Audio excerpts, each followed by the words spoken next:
Boa noite, loucos. Boa noite, loucas. Eu sou o Daniel Cício, aqui apresentando mais uma edição do Papo de Louco. Hoje estou com um convidado que eu conheço há muitos anos. Eu conheço todo mundo há muitos anos, né? Mas o Nando, em especial, ele tocou comigo na minha... Não foi a primeira, foi a segunda banda da minha vida. A banda... Prisma. Prisma, banda Prisma, Prisma. exatamente. Eu cantava e você tocava guitarra. Ensaiávamos lá na sua casa. A banda de garagem mesmo, né? Era a típica banda de garagem. Era a típica banda de garagem. E a gente... Era anos 80, né? Anos 80. E depois disso, o Nando passou para a área educacional, filosófica, terapêutica, né? Isso. Conta um pouco como é a sua vida hoje, Nando, para mim, por favor. Então, bom, primeiro que é um prazer, Uhum. Daniel, estar aqui nesse papo de louco. Né? Então, assim, como que foi a minha passagem para esse meio acadêmico, meio educacional? Uhum. Foi, na verdade, uma coisa muito louca, assim, né? Eu fiz um mestrado em musicologia lá no Rio de Janeiro, no Conservatório Brasileiro de Música. Uhum. E o que é mais interessante é que eu fui para um mestrado em música, né, em musicologia, e estava abandonando a música, Tá. música prática. Você já tinha feito a faculdade de música e foi fazer o Eu mestrado? não fiz Tá. faculdade de música, eu fiz a minha graduação em filosofia. Tá, né? filosofia. Então, o que aconteceu? Por isso que eu falo uma coisa muito estranha, assim, porque eu fui falar de música, né, estudar música num mestrado e abandonando a parte prática. Eu estava muito cansado de tocar, sabe? Entendi. Aquela vida, né, de músico que todos nós sabemos, é uma vida uma vida difícil, é. muito difícil, Muito instável, né? Muito instável, assim, financeiramente.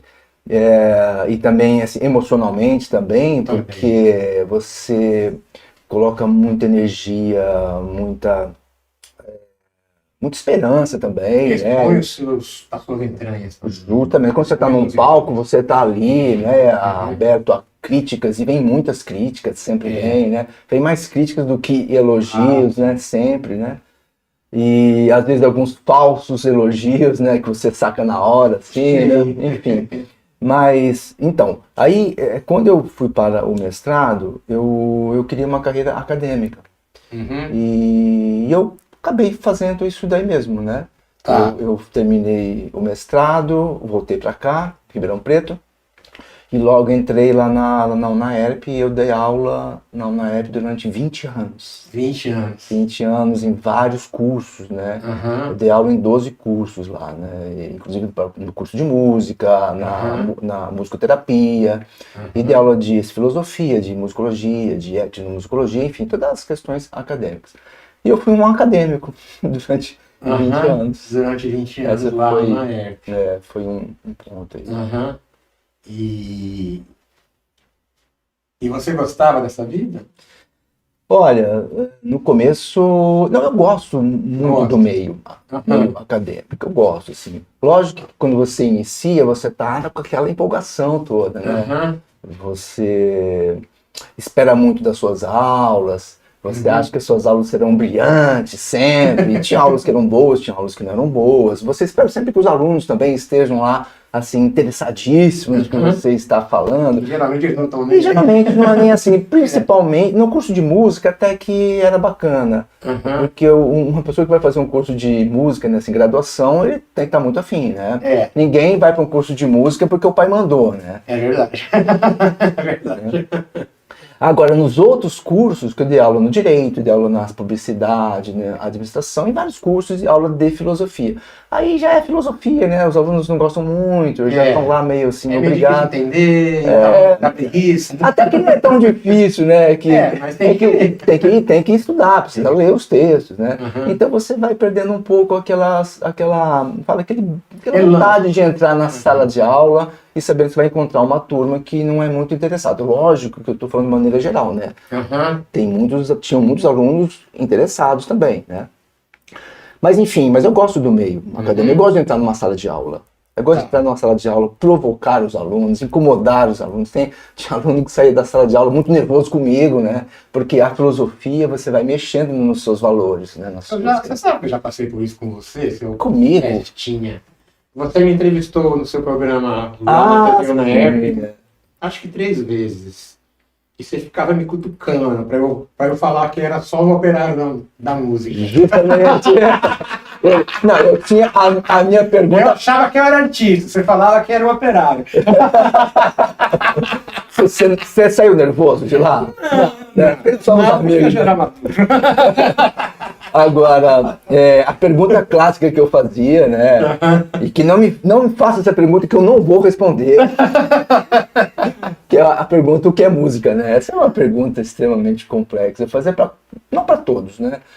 Mas para onde eu queria tirar alguma coisa, acho que para você eu fiz. Você fez, mas eu não lembro a resposta.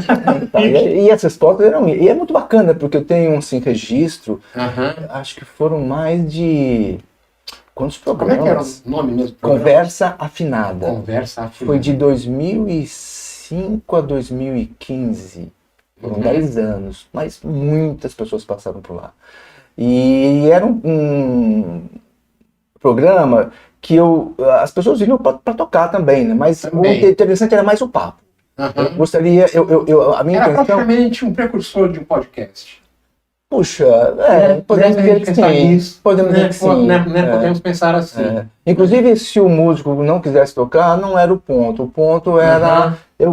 porque eu acho muito importante o músico, uma coisa que sempre me incomodou, não sei se a você também, é quando você é músico e fala, toca aí.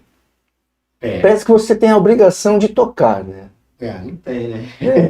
Então, assim, eu acho importante dar oportunidade para o músico falar sobre a sua música. Não sobre a sua história, mas sobre a sua música mesmo, né? Sim. Como que ele compôs, por que ele compôs, né? E não somente tocar, né? Uma coisa que eu detestava nos anos 80, tinha muito isso, né? De você ir numa festinha, um cara trazia um violão e falava, toca aí, como se fosse obrigação. Você já passou por isso, né? Já, muitas vezes, e o cara ainda quer que você toque aquela música que você não sabe, que você nem conhece. Justamente. Toca aí, né? E aí, assim, não é assim, né? Não, a música é profissão, né? Claro. Então eu tô ali, muitas vezes, a gente tá numa festa para se divertir também, né? Na hora que você pega o instrumento para tocar, você já tá na sua profissão, né? A não ser quando você queira, né? É diferente. Claro. Quando você carrega, né, o assim, violão e fala, hoje eu quero tocar aqui, tá? É uma outra história, né? Eu tenho andado pelas ruas com meu violão nas costas, o Menestrel tem um poder, cara. Sim. Porque as pessoas param a gente e pedem pra gente tocar no meio da rua. Sim. Não, aí é uma outra história, né? Aí é legal. Aí é legal. Muito legal. Mas e aí você já saiu da vida acadêmica também, né? Eu não sei se você quer falar como, mas estaria com você. Não, eu fui assim demitido, né, em 2020 na pandemia e, enfim, não vou entrar nesses detalhes, mas eu sou professor ainda, dou aula lá na Escola Waldorf, né? Na Escola Waldorf, eu tô na Waldorf há 13 anos também. Tá, então, e lá você ensina o quê? Lá eu leciono filosofia para o ensino médio, né? Tá. 10º, 11º, 12º ano. E no ensino fundamental, eu tenho um projeto, Daniel, que é um projeto pioneiro no Brasil. É um ensino coletivo de harpa céltica. Então, é muito legal para os alunos do 3º ano do ensino fundamental. Né? Então, eu estou no médio com a filosofia e no ensino fundamental com as crianças lá ensinando harpa. São 15 harpas que os pais, há 8 anos, né, os pais compraram a harpa e doaram para a escola para que esse projeto pudesse funcionar. E são 15 alunos, 15 harpinhas, e é muito interessante. De vez em quando você sai de lá muito cansado, porque são 15 crianças com um instrumento na mão, né? Nossa. Então você já imagina como que é isso, né? Mas é um projeto que eu gosto muito. É harpa celta ou céltica? Harpa céltica. Céltica. Aí, tem até uma discussão acadêmica, né? Se é celta ou se é céltica, e eu adotei a céltica, sei lá, mas pode ser celta também. Tá. Então, assim, as crianças, são aulas de 50 minutos e eles não têm harpa em casa, né? Então, a gente estuda lá toda uma dinâmica, Uhum. né? E a semana seguinte eles voltam, entendeu? É incrível isso. Pegam a harpa e tocam, continuam tocando. É como se tivesse tocado há uma hora. A memória dessas crianças é uma coisa impressionante. Tá. Né? Uhum. Então é um projeto que eu tenho bastante carinho, porque eu fui uma criança que não tive acesso à harpa céltica. Né? Uhum. Falar de harpa em Ribeirão Preto há 45 anos, Não, né? eu só soube que existe a harpa céltica por você, porque eu nem saberia que existe a harpa A denominação céltica, né? Exatamente, a denominação céltica. Porque a harpa de orquestra é outra. Sim. Ela é diferente. É diferente, é um pouco diferente. Qual que é a origem da de orquestra? Porque a céltica... É a de... A orquestra é uma harpa europeia, né? Europeia, né? Período clássico. No clássico, tal. Né? E a céltica ela é menor? A céltica ela tem vários modelos. Tá. Ela tem desde 8 cordas até... A minha tem 38, né? Tá. Mas a diferença principal está no mecanismo de afinação. Tá. Então, a harpa céltica, em cada corda, você tem uma chavinha Tá. e você eleva meio tom para cada corda. Para cada corda. Para cada corda. Você não abaixa meio tom, você só aumenta meio tom. Daí já é uma dificuldade de repertório. Tá. Porque tem músicas que ficam difíceis para você fazer Ela na harpa céltica. Ela é cromática. É diatônica. Diatônica. Então eu vou subindo, ó, o dó, chavinha em cima, dó sustenido. Outra corda ré, chavinha para cima, sustenido. Sustenido. Né? A harpa que as orquestras utilizam, as harpas têm um mecanismo que são de pedais. Tá. E o pedal você abaixa meio tom e aumenta meio tom. Só que a diferença é que quando você mexe no pedal, altera todas as notas daquela chave. Entendi. Então altera todos os dós. Entendi. Da extensão toda. Uhum. E isso facilita, né, em alguns pontos, a parte técnica também, porque na harpa céltica, quando eu estou tocando uma música, às vezes eu tenho que mexer nas chaves por conta da melodia, né? Claro. Aí você tem que largar a mão, mexer na chave e voltar. Sim. Se você faz esse mecanismo e eleva a chave errada, complicou. Porque a hora que você vai na melodia, naquela melodia, naquela nota, aliás, você não encontra a nota que você queria. Certo. E aí é um desespero, é um sufoco, porque você tem que achar um espaço para baixar a chave de novo no meio da peça. É um instrumento que, quando as pessoas veem alguém tocando harpa, falam, nossa, que gostoso, dos anjos, né? Só que é um mecanismo bem tenso, sim. Bem tenso, bem complexo. Você tem que tocar muito concentrado. Muito concentrado. Você falou uma palavra que é de fato, tem que estar muito centrado assim. Naquele compasso, eu tenho que tirar minha mão e elevar a chave. Tá. Isso já dá uma tensão, você percebe? Diferente de tocando violão, eu toco violão, né? Você vai assim, sustenido, você sobe ali e tal, e vai tranquilo. Você faz até um bend, né? Você não precisa nem subir. Mecanicamente, né? O violão, a guitarra, não tem isso. Agora, a harpa tem a coisa certinha no momento certo para você fazer aquilo. Então você estuda não somente a música, mas essa parte mecânica, né? Parte mecânica mesmo, você tem que estar bem primeiro a isso.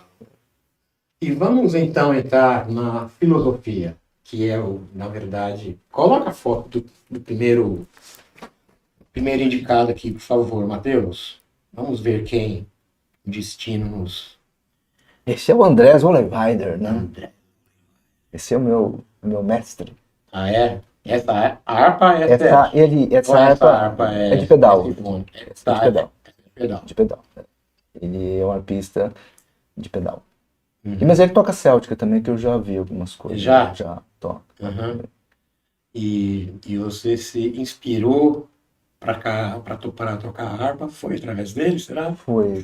Não, ó, tem uma história que eu vou contar que é assim, ó, é bem interessante. Eu estudava piano quando era criança, tinha uns 8 anos, 9 anos, e minha mãe me levava no professor. Eu não gostava muito de piano e tal. Só que no caderno, no livro que a gente estudava, não sei se era bem no livro, alguma coisa apareceu para mim, uma imagem, uma pintura da Santa Cecília tocando harpa. né? E aquilo eu achei lindo, né? Achei lindo aquela imagem, né? E então eu falo assim, o que me aproximou para a harpa foi a imagem, nem foi o som, porque eu nunca tinha escutado uma harpa. Eu só achava aquilo bonito, achava aquilo lindo. Isso é criança, né? Com 10 anos, mas não tive contato com a harpa. Aí, em 1900 e... Pô, a gente tá entregando a idade aqui, né? Em 1981... Agora não dá mais. Agora já foi. Em 1981, uma amiga minha me emprestou uma fita cassete, do Andrés. Falou, escuta esse cara aqui, eu nunca tinha ouvido falar dele também. Aí eu coloquei. Quando eu escutei, Daniel, foi uma coisa assim, porque ele toca uma harpa, ele foi um dos pioneiros que não usava a harpa somente com o som acústico da harpa. Ele passava por efeitos, né, de coro, de reverb, de compressão. Então, o som da harpa dele é um som modificado. Ainda hoje é. Tá? Entendi. E ele misturava, e também ainda mistura, com instrumentos étnicos, com voz. Cara, aquilo ali foi uma coisa pra mim que eu falei, nossa, eu sempre busquei sons diferentes, sempre foi uma questão minha. E aquilo ali me impactou de fato, né? Pelo som da harpa, pela harpa, aí unindo a minha questão imagética, né, da Santa Cecília, Santa Cecília, e o tipo de som que fazia. E aquilo ali me despertou interesse. Mas eu fui ter contato com a harpa só muito depois também. Em 81, eu fui ter contato com a harpa em 2007, 2008. Olha só, de 81, 91, 2001, nossa, só muitos anos depois, né? Mas sempre ficou esse desejo de aprender a harpa. E na minha guitarra, muitas vezes eu tentava fazer um timbre de harpa, assim. Tem aquele CD que eu gravei, né? Sim. Inclusive o Horácio que fez Aliás, é muito legal. aquele CD é super atual ainda, né?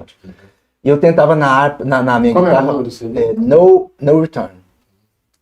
Como é, né? Porque ainda tá aí. Ainda tá aí. E aí eu tentava fazer da minha guitarra uma harpa tal, e é isso, assim, o Andrés foi o meu mestre nesse sentido de timbragem. E eu descobri, assim, recentemente, vendo um vídeo dele, porque agora a internet é uma coisa maravilhosa, né? Você encontra os caras, né, gravando, e que ele desenvolveu um mecanismo na harpa que eu até tô querendo dar uma copiada, assim, sabe? Ligeira copiada. Porque a harpa tem um problema assim, né? Você tá com a harpa aqui, tudo bem? E a harpa, você vai tocando as notas, ressoa muito, né? Ressona muito, né? É difícil. O piano pisando no pedal. É igualzinho. Só que você tem que ir abafando. Isso é outro problema da harpa, que você tem que ir tocando, aí você toca um dó, aí o grave do dó, mas você vai para um ré, você tem que abafar aquela nota lá, senão vai misturar com a tônica do acorde de ré que você vai querer fazer, que ele vai virando uma quiçaça, né? E ele fez uma coisa, eu sempre escutava nos CDs dele, uma coisa meio abafada, assim, né? Meio assim, pizzicato, né? Sim. Só que não dando harmônico com a mão, com acorde. Falei, como que esse cara fazia isso? Eu nunca imaginei que o cara, ele criou um sistema, um tipo de uma... Não sei como que é direito. Tem uma barrinha que fica embaixo tipo as cordas. Abafador. Isso. E que ele com a perna ele faz assim... E o negócio encosta na corda. Não. E aí ele toca. Ele pisando. Ele vai pisando aqui e ele faz assim, ó. Ele faz assim e a corda ela abafa um pouco e dá aquele abafado e dá um swing pra caramba. Porque ele faz umas coisas com swing, assim, sabe? Olha que coisa, eu nunca imaginei um troço desse, né? E então, esse cara, ele é um experimentador, para dizer assim, né? Ó, eu recomendo, gente, procurem no YouTube, Andrés Oleivader, e assistam, tem muitas coisas legais dele, e que ele está vivo ainda, tomara que viva muito tempo, porque o cara cria coisas fantásticas, né? Eu mesmo vou ver. Assista, Daniel, você vai curtir. Agora, agora a gente assiste. Próximo, Matheus. Próximo convidado. Esse cara... Todo mundo conhece, né? Quem toca jazz, né? Guitarrista, né? Então, esse cara, assim, quando na verdade, quando eu comecei a tocar guitarra, né, eu fui muito rock and roll, né, e ainda sou, né? Aham. Gosto muito de rock, muito demais, né? Aquela coisa, daquelas guitarras sujas, né, Aham. É, com distorção. distorção, e anos 70 É, e rock hardcore, progressivo também, né, Aham. adoro e tal. Mas aí o Pet vem com essa linguagem, assim, jazzística, Uhum. só que não somente aquele jazz assim, tradicional, mas fazendo essas misturas também. O Pet Também. faz muito essas misturas, né? Um jazz meio assim, com começo, meio fim, com uma forma, né? Não é um free jazz que o Pet É, toca, né? é com forma e é. Sabe que eu falei dele hoje com o Juliano Brasília, nós vamos tocar junto. E eu falei que os artistas europeus e americanos, quando eles fazem um show, eles tocam a música original. Sim, Né? Se for no show do David Gilmour, o solo é o solo do disco, justamente. não é? É. E esse cara também faz isso, só que as coisas são muito complexas e ele toca sempre igual. Justo. Sempre igual. Você pode ouvir vários vídeos, vários shows. É uma coisa impressionante. É. E brasileiro já não consegue fazer isso. Brasileiro quer mudar. Brasileiro quer inventar, Justo. quer criar, quer improvisar. É. E aí perde a graça, porque o grande lance é que a banda toca junto com ele. Como é que a banda vai improvisar junto com ele? Justamente. Não é? Né? E como ele faz uma música assim, você escuta uma faixa de um disco, né? Aham. Você vai assistir um show, acho que você quer escutar aquele solo, né? E você Exatamente. escutou É o no que CD, o público né? quer. Você quer escutar É o que o aquele público solo, quer. né? O público não quer essa punhetação de ficar inventando um solo cada show. Né? Isso pro músico é muito gostoso, né? Muitas vezes improvisar, mas assim, não é somente isso, né? Acho que Ou você toca para o público ou você toca para os músicos. Justamente. Como tem muito poucos músicos, eu acho melhor tocar para o público. Justamente. É justamente isso, Daniel. E assim, e o Pet tem essa coisa do timbre também, né? O timbre a guitarra dele. Ele usa um timbre fechado. Fechado, né? gosta de timbre fechado. Sem agudo. Ele faleceu faz pouco tempo. Não, o Pat Metheny não. Não. Quem faleceu foi o pianista. O pianista. Lyle Mays, acho que é. Ah, tá. O pianista que faleceu. Mas ele tá vivo, pra mim, que eu saiba até hoje. Nós vamos ter que pesquisar. Então. Nós vamos ter que pesquisar, porque eu soube da morte dele, mas posso estar enganado. Mas puxa vida, hein? Agora, que notícia que você me trouxe aqui no programa. Próximo. Esse cara eu ouço.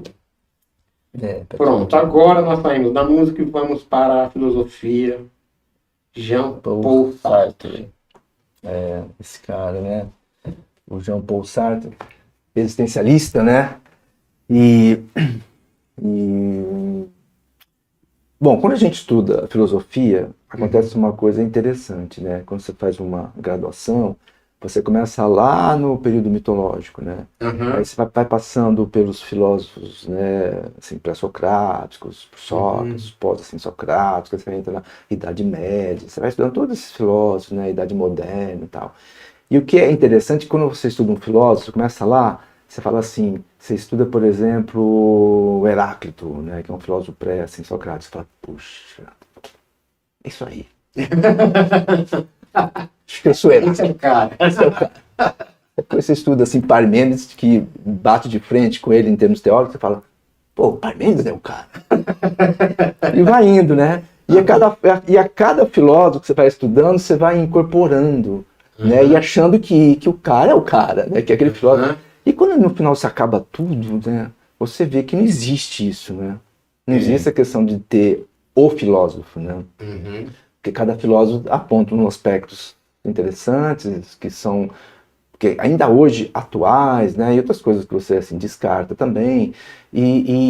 O legal de você estudar filosofia, que eu falo assim, você tem que aprender a criticar as pessoas que você estuda, que você lê, porque senão acaba virando uma assim, idolatria pro cara, né? O cara vira um deus. Vira um deus. Eu sou platônico. Eu sou aristotélico. Ou seja, Platão já virou Jesus Cristo. Já virou o cara. Né? Então, pô, aí você já não está fazendo filosofia. Você já está num âmbito mais assim, teológico, até para dizer assim. Né? ou até assim, doutrinário. Então, eu ponho o Sartre aí, mas não é nesse sentido, tá? Porque eu não endeuso o Sartre. O Sartre tem coisas legais, mas eu peguei um porque eu gosto de algumas ideias que o Sartre apresenta e que eu vou falar aqui agora, né? Ele é um existencialista e ele tem uma frase que é muito interessante, que é: a existência precede a essência. O que será que é isso, hein? Olha que interessante, ó. A existência precede a essência. Ao contrário do Platão, que eu também gosto em alguns pontos, mas ele é antagônico a isso que o Sartre fala. Que ele fala: a essência precede a existência. Então você percebe que nós estamos em duas ideias opostas e que são fundamentais e que a gente não chega num acordo de qual que está certo, né? Tem pontos, argumentos de um lado e argumentos do outro. Mas do Sartre eu gosto muito, embora ele seja ateu, né? E eu não tenho nada contra ateístas e nada, assim. Eu acho que toda visão de mundo é interessante, né? Até porque eu falo assim, talvez, agora eu tô assim, viajando aqui, tá? Talvez o Sartre ele seja ateu porque a concepção de Deus da época dele é muito diferente da concepção de Deus que nós podemos ter hoje, né? É verdade. Né? Hoje a gente fala Deus como energia, como, né, um cosmos, algo. Na época dele era só chicote que existia, mas... ele está falando de um Deus eminentemente ali, católico ali, né? Percebe? Então, judaico-cristã, cheio de culpa, justamente. Então, mas tudo bem ser ateu, não há problema nenhum com isso. Agora, essa frase coloca uma coisa que eu gosto muito, que vai contra uma ideia de algo transcendente. Que ele vai dizer: primeiro eu existo e depois eu vou desenvolvendo o meu ser. Primeiro eu sou um existente, eu nasço, eu cresço e meio que um nada. Não tem uma essência prévia que vem comigo. Percebe que ele está chutando o pau da barraca em relação a uma vida transcendente, né? Sim. Ele está dizendo: você nasceu, Daniel, então você está construindo a sua essência. Se você chegou a esse Daniel que você é hoje, é por pura escolha sua. E a hora que eu morrer, acabou. Acabou. O ateísmo é Acabou. E agora é interessante essa ideia que o Sartre coloca, porque a gente assume as responsabilidades pelo que nós nos tornamos, né? Sim. Isso é muito interessante. E como que o Platão pensa o contrário? Que essência é essa que ele pensa que vem antes da existência? O Platão, ele diz que existe um mundo das ideias, né? Que é um mundo assim, transcendente, e que nesse mundo é o mundo da alma, né? Quando a gente morre, a gente vai para o mundo das ideias, né? Entendi. E a gente pode ter essa ascensão em vida, ainda tem um processo, um método que ele coloca, né, de ascensão, né, que você pode assim, desenvolver, ou quanto mais você desenvolve o pensamento abstrato, mais você está perto do mundo das ideias. Esse mundo das ideias não quer dizer ideia, pensamento, quer dizer ideia, forma, vem de eidos, do grego, quer dizer forma. Existe no mundo, todas as coisas que existem nesse mundo existem lá na sua forma perfeita. Entendi. E, inclusive o amor, a esperança, né? Tem todas as coisas arquétipos, lá. Os arquétipos. Vamos pensar em números, né? Arquétipos. Então você está lá, né? Você está lá. E quando você... Porque o Platão, ele é um reencarnacionista. Reencarnação, né? Então ele fala que você reencarna. Não, o Kardec, ele fala... o Evangelho de Kardec cita muito. O Platão nessa ideia, né? E quando você reencarna, você se esquece do mundo das ideias. E o Espiritismo também fala um pouco disso, né? Quando você reencarna, você esquece das suas vidas passadas. Né? Veja que interessante, tem esse paralelo, né? E aí, só que você já vem com uma essência. Quantos séculos, né? Milênios, né? Milênios, né? Milênios de distância. Justamente. E aí, quando você está aqui, você não se lembra do mundo das ideias. Só que ele vai falar que você já sabe de tudo. Tudo. Você só tem que reaprender, quer dizer, relembrar desse mundo. Então você já vem com algumas essências, por exemplo, do justo. Você já contemplou no mundo das ideias o que é o justo, a sua perfeição. Então você já tem a ideia, a forma da justiça em você. Então se você é injusto, porque você não se lembrou do que é a justiça. Mas você tem a justiça em você. Você só tem que desenvolver um processo aí de abandonando o mundo sensível, né? Que você olha, que você toca, e desenvolver cada vez mais o pensamento abstrato, que você vai atingir esse mundo. Então você percebe a diferença do Sartre para o Platão, é que você já vem meio que com tudo, você só vai relembrar, e o Sartre você não vem com nada, você só vai aprender aqui. Sim. Né? Então... o Sartre faz mais sentido. Faz mais sentido esse sentimento? Faz, porque quem nasce sem recursos não aprende, né? Quem nasce numa sociedade super injusta, passando fome, sem ter onde morar, sem ter pai, sem ter mãe. Aí, ou seja, o cara não aprende porque se fosse assim, a receita estava lá e ia lá pegar. De uma certa forma, sim, né? Sim, né? Mas vamos em frente. A gente volta para o existencialismo. Para o existencialismo do Sartre. Esse nome é um nome meio complexo. Eu não sei a origem dele, mas acho que é do leste, assim, europeu, sabe? Tá. É Olafur Arnalds. Olafur Arnalds. Esse cara eu conheci recentemente. Recentemente, assim, já tem uns 4 anos, né? Recente, né? E porque eu faço uma música hoje, inclusive você vai para o concerto meditativo, né? Vou. Eu faço uma música que é justamente com essa ideia de contemplar os sons, contemplar ambientes, né? O concerto meditativo vai muito por esse viés. E fazendo pesquisas, né, na internet, tem muita gente fazendo trabalhos que eu chamo de... Tem vários nomes, né? Uma ideia é música assim, contemplativa mesmo, né? Tá. E esse é um rapaz assim que ele faz um trabalho por esse caminho, né? As músicas são muito simples, Daniel, e isso que me agrada. São coisas simples de fazer, mas com uma questão poética muito forte. Tá. Percebe? Então, através da música, a ideia é levar você a um outro estado de consciência. Um estado mais assim contemplativo mesmo, né? Então as músicas dele são, ele tem alguns shows, né? Com poucos instrumentos também, né? E ele é um cara que me inspirou também nessa ideia de trabalhar com essa simplicidade em música. Porque como músico, né, Daniel, a gente quer sempre mostrar assim virtuosismo, né? Eu não. Não. Mas tudo bem, você sim. Eu já quis. Eu nunca quis. Eu já quis. Eu nunca quis. Eu sempre fui o cara do chaca-chaca. O cara que faz a coisa ali. O cara que faz o chão. Eu faço o simples e sempre gostei de fazer o simples. Que nunca bom, gostei de Daniel. complicar. Que bom. Eu já compliquei muito. já quis complicar muito.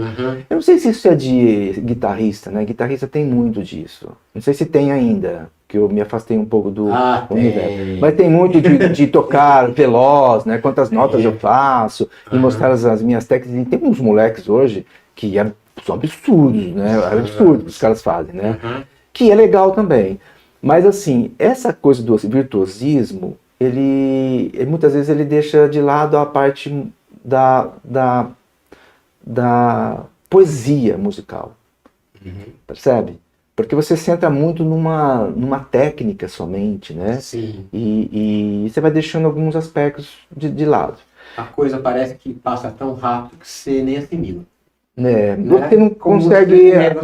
Ou seja, já foi, mas não aconteceu nada. Assim, eu sempre falo, você não consegue muitas vezes reter a parte melódica que o cara fez tanto, o solo do cara, o cara do solo, o solo é lindo, maravilhoso, mas você não consegue assobiar umas 2, 3 notas sequência do que o cara fez.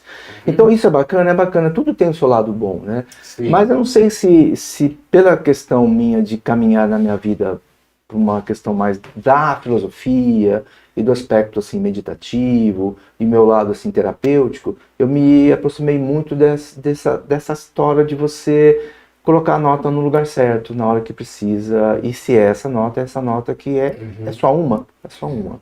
Eu não preciso pôr duas. Vamos fazer coisas que as pessoas entendam. Que as pessoas entendam e que você não se... Porque tem muito assim também, né? Você está em função da música ou a música em função de você? Né? Percebe? Então, muitas vezes, a música não pede aquele tanto de nota, só que você vai pôr, né? Você não quer... pede aquele monte de instrumento. Não pede aquilo, a música pede aquilo ali. Isso está em função da música. Quem estuda arranjo sabe que você não pode pôr mais do que 3 ou 4 instrumentos ao mesmo tempo. Claro que as cordas são um instrumento, a percussão é um instrumento, mas qualquer maestro, qualquer compositor sabe que se ele colocar aquilo tudo tocando ao mesmo tempo, vai virar uma paçoca. Então, né? Aí... E tem cara que monta a banda com 4 guitarristas, não sei o quê. E a gente, assim, acho que tudo tem... Você até é legal você ouvir uma coisa dessa, uma música e tal, mas você fica, assim, eu não consigo mais ouvir, por exemplo, solos de guitarras imensos, assim, cara, que me incomoda muito isso, sabe? Então, assim, acho que você tem que estar, na minha visão hoje, eu enquanto músico, eu estou em função da música que eu estou fazendo. Né? E aí é muito interessante que você tem que trabalhar com o seu ego, né? Trabalhar com o seu ego. Porque você tem que deixar ele pianinho. Porque você vacila às vezes, né? Eu, quando eu tô gravando, começando a gravar as minhas músicas, né? Que eu fiquei afastado da música, como eu te falei antes, né? Uns 10 anos, né? Eu estou compondo e estou gravando, aí eu falo assim, pô, mas é só isso que eu vou pôr? Acho que não, eu vou pôr uma coisinha a mais. Aí eu já começo a lidar com o meu ego, eu falo, não, mas aí é o seu ego que está querendo que você faça essa frase aqui, porque ele não está pedindo na música isso. A música está pedindo essa frase simples. Então é muito interessante esse processo, que eu acho que é uma maturidade musical. Sim. Né? Eu acho que é uma maturidade. Parece o contrário, né? Parece uma imaturidade, mas é uma maturidade. É uma maturidade. Também existem pessoas que fazem com maestria o outro lado, né? Sim, lado, né? Claro. Eu sou muito fã do Filó Machado, por exemplo. Sim. O Filó, você põe a guitarra e a voz dele, mano, ele sai improvisando pra sempre. Não para nunca mais. E cantando, né? E é gostoso de ouvir. Sim. Né? Assim, no caso dele Assim, no caso dele, mas eu, você vê que interessante. Então, mas eu acho que tudo, eu também gosto de ver e ouvir músicos fazendo isso e tal. Só que assim, acho que tem muito a ver com a visão de mundo que você começa a ter em relação do que você quer com a música que você faz. Sim. Né? Assim, tem muito a ver com por isso. exemplo, ele viaja o mundo com a faculdade defendendo tese sobre a música dele. A música dele. É isso aí que ele trabalha. E a identidade dele é justamente esses improvisos, né?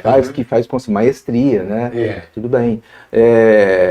Agora, é importante você perceber de como que você está se relacionando com a arte, com a música que você faz agora, né? Como eu disse para você, quando eu tocava lá atrás guitarra, e na banda Agon, depois que eu toquei, né, era uma banda de cover, né, que chamava Baile, né? Era Baile. E eu queria tirar o solo do cara igualzinho, tal, até para aquele princípio, o cara tá lá, ele quer ouvir eu fazer igual, né? Por exemplo, o tal do jump, né, que toda banda tocava jump. No final do baile tinha que tocar o jump, né? E aí, na beira do palco, aquele bando de moleque cabeludo esperando pra você fazer o solo do jump. Então, eu tinha o prazer de tirar e mostrar para eles que eu faço, não igual, porque você não faz igual, mas você faz muito próximo, né? Aí você acabava de fazer o solo, aí você via a molecada lá assim, pô, eu tinha um prazer disso, né? Pô, eu jamais hoje gravaria o solo do Jump, porque não tem a ver com a minha visão de música mais, de mundo, né, de arte. Você sabe que eu não gravaria, porém, Jump eu não tocaria, mas eu tô com vontade de tocar músicas populares para fazer as pessoas dançarem. Ou seja, eu gosto de tocar para fazer o público dançar. Então, Sim. esse é um objetivo da minha seu. música. Legal. Né?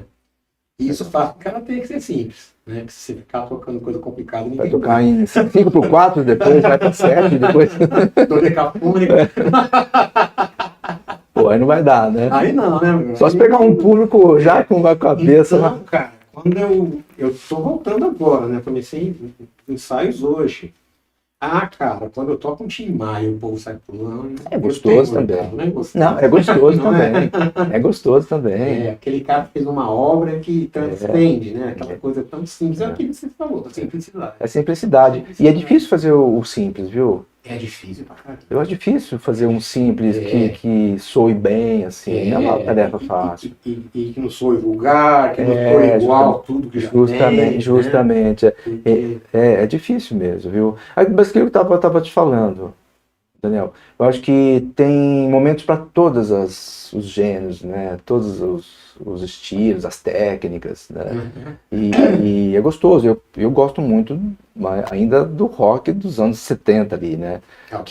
Que é uma viagem tremenda, e uma complexidade também. Pô, o Yes, a música do Yes é complexa demais, né? Demais. Então, eu escuto Yes, mas assim, escuto, me lembro da minha juventude com cabelo comprido, me lembro de todas, né? Porque tem uma questão assim afetiva, né? Quando a gente escuta essas músicas, né? Me lembro de tudo isso, mas assim, eu não me vejo querendo fazer mais. Sim. Tá? Não me vejo, não tem a ver com a minha identidade musical. Mesmo porque tocar aqui não trabalho engraçado. Nossa, outro dia eu baixei uma partitura de uma música do Yes, que é aquilo, gente? Que complexidade aqui, né? As vozes, né? Na verdade, o rock progressivo, eu acho que daqui a 100 anos vai ser considerado como uma música erudita. Sim, e eles tinham formação erudita, né? Eles tinham formação erudita. A maioria dos músicos tinha ali, né? E então é isso, né? A gente ouve essas músicas, inclusive no concerto meditativo, eu toco uma música do Yes, na harpa. É aquela Sum. Linda aquela música, né? Breve, né? Aí eu, na harpa, eu ponho uns efeitos, fica lindo, né? Mas eu faço uma leitura para ela ficar simples também, né? Porque aquela música tem uma assim, complexidade também, né? Eu encurto ali, ela fica menor. Então, eu faço leituras de músicas na harpa também, de rock, só que sempre buscando essa ideia de pegar a essência. Não querer fazer o cover. Pegar a essência da música para que o público, e até eu brinco nos shows, né, falo assim, quero ver quem vai se lembrar dessa música, né? Quem vai sacar que música que é, né? Que música que e sempre, óbvio que tem pessoas que nunca ouviram, né? A geração nova não conhece. Mas sempre tem lá da nossa cidade, é som. Aí, pô, ainda bem que você identificou, né? Porque então é legal você fazer isso. Você pega a essência daquela música e faz ela na harpa, né? Então, seu lado terapêutico tem algo além deste seu concerto meditativo? Tem terapia? Tem verbal. É em grupo, é pessoal? Como é que é? Olha, é muito bacana que você está perguntando, porque eu fiz uma pós-graduação em filosofia clínica. Né? Existe uma área da filosofia que é voltada para a clínica, né? Que é uma coisa muito recente, tem acho que uns 30 anos, de um filósofo brasileiro que já está espalhado para o mundo aí, sabe? Então eu fiz esse curso e eu tenho uma formação também na parte corporal, né? Que eu sou, não sei se você sabe, mas sou formado também em educação física. Eu não sabia. Eu tenho uma formação também. E eu fui pra... Mas o cara gosta de uma faculdade. Gosta. O cara é chegado no mundo acadêmico. Não, depois eu vou te contar, tem mais coisa ainda do mundo desse mundo acadêmico. E aí, Daniel, assim, eu fiz essa pós, aí na educação física eu fui para filosofia oriental. Então eu fiz uma formação em Tai Chi Chuan, em Qigong e em meditação. Inclusive acabei assim, recentemente, uma formação em Qigong de 2 anos e tal. E tem uma música, né? Então a filosofia, a parte corporal e a música, eu uni essas práticas que eu chamo de terapêutica transdisciplinar, de transdisciplinaridade. Porque eu penso muito assim, Daniel, que para você, não digo curar, porque cura é uma palavra muito forte, assim, né? Para você tratar algumas questões emocionais, assim, psicológicas e até físicas, uma abordagem às vezes não dá certo, às vezes dá. Mas às vezes não dá. Então eu integro e eu passo por essas disciplinas e conforme a pessoa chega para mim, eu trabalho com essas áreas todas, dependendo de como que eu sinto que a pessoa precisa. Entendi. Então tem um partilhante, eu chamo de assim, partilhante, não chamo de paciente. Porque nós estamos partilhando a nossa vida. Entendi. Certo? Então, se nós tivéssemos uma sessão aqui, você está partilhando a sua vida com a minha e vice-versa. Então, eu tenho um partilhante que a gente trabalha estudar violão erudito. Porque para ele é importante isso, né? Ele gosta de música, ele toca bem já, está estudando. Então, a gente trabalha aquele momento, o foco, a concentração em ler a partitura e tocar ao mesmo tempo. Isso é extremamente terapêutico, isso. Extremamente meditativo, porque você lê a partitura e tocar, se você não estiver focado no momento presente ali, você não consegue fazer, né? Então assim, eu vou estar trabalhando conforme algumas pessoas só fala mesmo, outras pessoas eu sinto que tem problemas musculares, de articulação. Eu atendo uma arpista lá na Alemanha, a internet tem isso hoje, né, que possibilita isso. E ela tem umas questões de ler, de esforço, então eu trabalho com a parte de corpo também, mas também pegando um pouco da medicina chinesa, porque quando você está falando de problemas em assim, tendões, você está falando de órgãos específicos do seu corpo, né? Então o elemento madeira tem a ver muito com o fígado, então o fígado tem a ver com os tendões. Então você vai trabalhando toda uma questão holística para tratar uma coisa que aparentemente seria o esforço repetitivo da harpa. Que não é somente isso. Sabe? Não é somente mecânico o negócio ali. Não é somente mecânico, tem outras questões. Então a parte assim, terapêutica, eu trabalho com a transdisciplinaridade, que é um termo novo, não sei se eu posso... Você criou? Então, eu tenho até receio de falar isso, não que eu tenha criado, porque com certeza muitas pessoas fazem isso, mas como eu estudo, talvez com essa denominação transdisciplinar, talvez sim, né? E por eu ter essas formações, eu consigo integrar isso de maneira, entendeu? É muito interessante, é louco, né? É louco. Papo de louco, e assim. Educação física, o que mais? Bom, e aí depois, quando eu estava fazendo mestrado no Rio de Janeiro, eu fiz uma graduação em arqueologia também. Nossa! Eu fui escavar, eu fiz parte de uma equipe, mas infelizmente a arqueologia eu não terminei, né? Mas quem sabe, ainda vou viver muitos anos ainda, né? Claro, até os 144 anos de idade. Tem mais algum? É o rock de 70, né? Já falou, né? Já conversamos. Pink Floyd, né? Puxa, fantástico. É porque eu falei, né, que você vai no show do Gilmour, o solo é igualzinho até hoje, e é isso que o povo quer. E sobre... Ou seja, ele faz cover dele mesmo. Faz cover dele. Mas todo mundo vibra toda vez. Cara, mas é isso, você quer ouvir o band dele lá, aquele vibrato, entendeu? Você não quer ouvir ele fazendo uma escala, né, com assim, velocidade ali. Você quer ouvir. Então trocar o ritmo. Talvez na casa dele até faça, né? Talvez, mas pro público, né? A gente espera isso. Agora, essa década, eu tenho uma afeição muito grande a ela. Daniel, 70, não sei se... Então, talvez seja, né? Porque eu cresci, fui assim adolescente, né? Você é de 63 também? Eu sou de 64.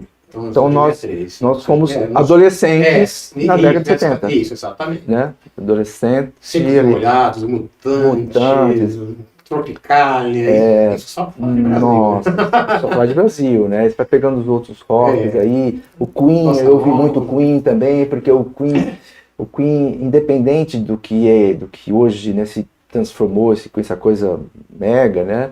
O Queen era uma banda meio que as pessoas não ouviam muito, né? Na década de 70, nem curtia muito o Queen, assim.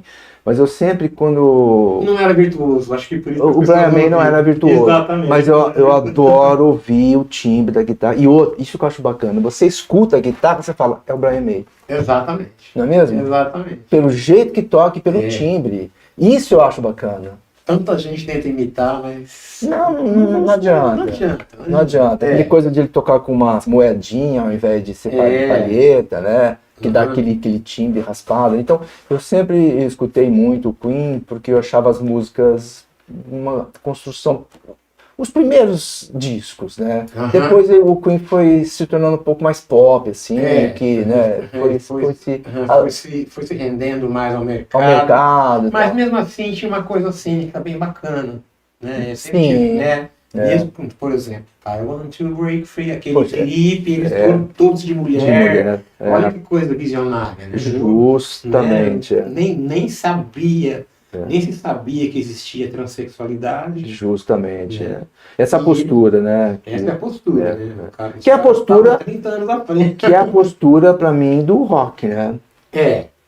Pra mim, o rock tem que ter essa postura, ou na sua música, ou na sua aparência, ou na sua gestualidade, no que você fala. O rock, ele tem que mexer, né? É um tapa na cara, estético, podemos dizer assim. Deveria ser, né? Hoje eu não vejo mais isso. Eu não consigo ver. Eu não consigo ver. Não sei, eu tô também a gente não ouve muito, né? Assim, coisas novas, né?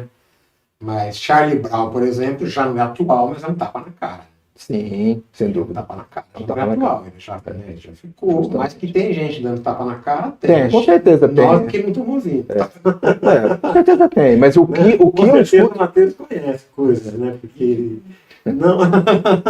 O Matheus, assim, mas é assim, pelo que eu escuto, né? Eu não vejo mais... ousadia. Essa postura, ousadia, né? Coragem. Né? Coragem de falar, bater na cara, né? Nossa, você está fazendo cagada, você é um merda, você ou de você não é, né? Você não está tendo respeito pelo outro, você não está... parece que ninguém tem coragem. Não. Ou de se arriscar esteticamente também. Também esteticamente. Porque você escuta as bandas, eu escuto pouco esse rock atual, tá? Tô falando pelo pouco que eu escuto. Aliás, você escuta pouco e todo mundo escuta pouco. Eu acredito que seja do jeito que anda a coisa, né? Fora do mercado. E assim, me parece que é tudo muito igual, sabe? Tudo muito igual. Sabe? Você conseguia identificar, pode ser que seja uma fala de um assim saudosista isso, né? Porque a gente tem que tomar muito cuidado com isso também, né? Mas assim, mas você conseguia identificar a diferença de um Led Zeppelin, para um Queen, para um Pink Floyd, um Gentle Giant, você conseguia identificar. Sim, o Já Total. Né? E aí vai, né? E aí vai, você vai vendo. Hoje você escuta as bandas. Beach Boys, e tinha coisa mais simples ainda. Muito simples, né? Mesmo pegar os Beatles também, né? Você consegue falar, pô, essa é uma banda, essa é outra. Então eu acho que isso se perdeu. Posso estar errado, tá? Mas eu acho que se perdeu. Eu acho que você escuta muita coisa pastificada, assim, né? A massa mesmo. Aí vem aquela provocação que eu fiz para você há 15 anos, né? Esse é um operário da indústria cultural, né? Que na verdade tem sempre um produtor por trás, que o som é do produtor. O som é do produtor, justamente. É isso aí. E aí você ouve o som do outro artista que o mesmo cara produziu, é a mesma música. Justamente. Mas assim, talvez eu esteja errado, porque eu não escuto muito rock. Eu também não escuto muito, não. Mas essa é a impressão que eu tenho. Que horas são, Matheus? 4h34. 4h34. Acho que vamos Tá, encerrar. se quiser mais um tempinho, Um tempinho? tem uma outra coisa que eu Tem uma gostaria de outra falar. coisa? Não, vamos se tem aí, ó. Então vamos lá, você pode até assim que você tinha falado. Esse aqui. São só esses? São só esses? Tá. Fala com de cabeça aí. Fala. Não, tem uma coisa que eu pus, eu acho que não ficou assim, que é uma frase, Daniel, que eu uso muito, que quando eu escrevo para alguma pessoa, eu sempre coloco assim no final: paz, saúde, longevidade e espírito liberto. Eu sempre termino as minhas É escritas verdade, você me mandou. Isso aí não estava nas imagens, mas estava nas ideias que você. com uma ideia de um tema, né, para a gente exatamente. falar. Uhum. E eu queria, de repente, até a gente poderia, né, acabar com isso, Uhum. né, o nosso papo aqui. Porque paz, algo que todo mundo quer, né, não preciso nem explicar, né, assim, todo mundo quer um ambiente pacífico, né, mas não passivo, né, não quer ser passivo nas situações, a gente quer paz, Uhum. né. Eu sempre falo assim, eu medito, né, eu sou um meditador e eu sou uma pessoa calma, tranquila, mas eu sempre falo assim, se eu precisar tirar minha espada samurai daqui, eu tiro. Isso, percebe? Uhum. Eu entendo assim, às vezes para chegar na paz, pelo menos cara feio você tem que fazer. Mas cara, você precisa mostrar, né? No mínimo. É, porque as pessoas confundem um pouco de você ser passivo, de Uhum. você ser um cara passivo, né? Uhum. Porque as pessoas falam tudo que quer pra você e você vai... eu sou da paz. Sou da paz. Não é assim. Não. Algumas coisas você releva porque você entende o outro. Uhum. Eu acho como que assim, não. terapeuta, eu Ou entendo... acha que também não vai levar nada. Você entende a situação da pessoa, como ela tá, você fala, ela não quis falar aquilo e tal. Mas tem algumas situações que são questões de princípios, né? Uhum. Que a pessoa te fala que você não pode se calar ali. Sim. Né? Então, quando eu digo tirar a espada, não é que eu vou ser grosseiro com a pessoa. Aliás, eu já vi a sua espada. Até isso você tem espada samurai também. Eu lutei Kenjutsu uma época. Lutei Kenjutsu uma época, isso é uma outra história. E aí, e é assim, é que eu falo tirar a espada, você, uma hora você fala, não, para. Uhum. Aqui não, você não pode falar isso. Uhum. Né? Mas a paz é uma coisa que todos nós queremos, né? Sim. E a saúde também, né? Quem não quer ter saúde, né? Saúde é algo interessantíssimo, né? Para todos nós, né? Você tem que... E a saúde, eu falo sempre, né? Que é uma conquista diária, né? Você tem que acordar e falar assim, é mais um dia para eu me aproximar, para manter, para recuperar a minha saúde. Porque aquele chavão, né, que a gente escuta é muito real, né? Pô, cara, não adianta nada, né? Se você não estiver vivendo o seu dia com plenitude, com saúde mental, espiritual, né, emocional. Então, todos nós queremos, né? Apesar de nós não sermos constantes. Claro que nós teremos dias Claro. que não teremos paz. Que a saúde deu uma vacilada. Mas, assim, se você tem um, que eu falo assim, né, tem uma saúde psíquica legal, assim, quando você está com uma saúde, problema físico, você consegue pensar caminhos, né? De caminhos de como agir para você voltar a restabelecer a sua saúde física, né? E a paz também, naquele momento que você perdeu o seu estado, você consegue recuperar logo aquilo. Sim. Né? E isso é muito importante.